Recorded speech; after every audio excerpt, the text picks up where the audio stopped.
मैं बांग्लादेश की स्वतंत्रता संग्राम में भारत की भूमिका को इस तरह देखता हूँ। बांग्लादेश तो एक अर्थ में 1947 में ही स्वतंत्र हो गया था, तो फिर दोबारा स्वतंत्रता क्यों? इसे एक अनिवार्य परिणति भी कहा जा सकता है। हजारों मील दूर स्थित दो भूभागों को एक साथ बांधकर रखने वाली जो डोर थी, वह इस्लाम की डोर थी। तौहीद, ला इलाहा इल्लल्लाह, अल्लाह के हुक्म की आज्ञाकारिता के अलावा किसी की आज्ञाकारिता नहीं। यदि पाकिस्तान में और हमारे यहाँ इसे माना जाता, तो एकता बनी रह सकती थी। जैसे तस्बीह के दाने, जिनकी डोर काट दी जाए तो वे बिखर जाते हैं। पाकिस्तान की स्वतंत्रता के बाद जिन आशाओं और आकांक्षाओं के साथ आज़ादी मिली थी, वे पूरी नहीं हुई। उन्होंने ब्रिटिश कानून, ब्रिटिश व्यवस्था और ब्रिटिश राजनीति को ही जारी रखा, जिसके परिणामस्वरूप जुल्म ज्यादती शुरू हुई। विरोधी दलों को दबाने के प्रयास में टकराव बढ़ा। इसके बाद 1948 में कश्मीर को लेकर भारत-पाक युद्ध हुआ, जहां जिन्ना की सलाह पर कश्मीर पर कब्जे की कोशिश के बावजूद पंजाबी मिलिशियाएं लूटपाट में उलझ गईं, जिससे स्थिति पलट गई। महाराजा हरि सिंह ने भारत के सामने आत्मसमर्पण किया।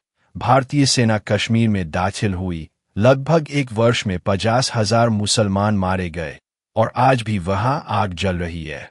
इसके बाद 1965 का युद्ध हुआ।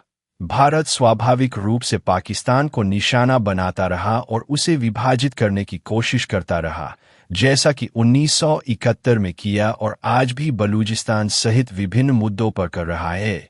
यह एक ओपन सीक्रेट है।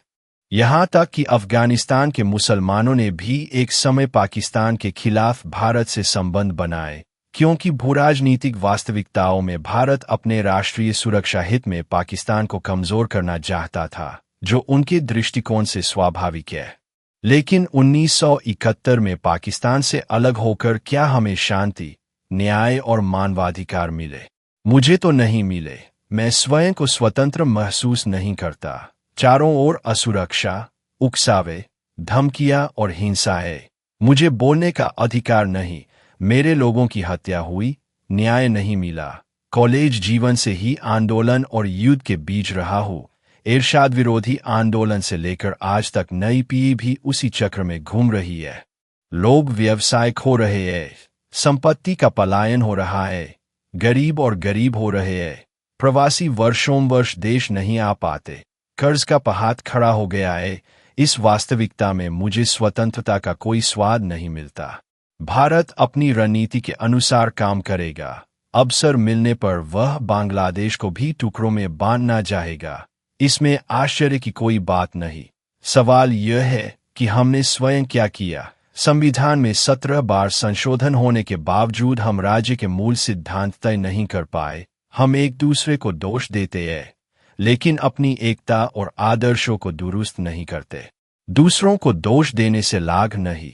पहले आत्मालोचना, एकता और सुधार जरूरी है, क्योंकि मैं अपने ही देश में स्वयं को पराधीन और लगातार भय में जीता हुआ व्यक्ति मानता हूँ। क्या यही स्वतंत्रता है?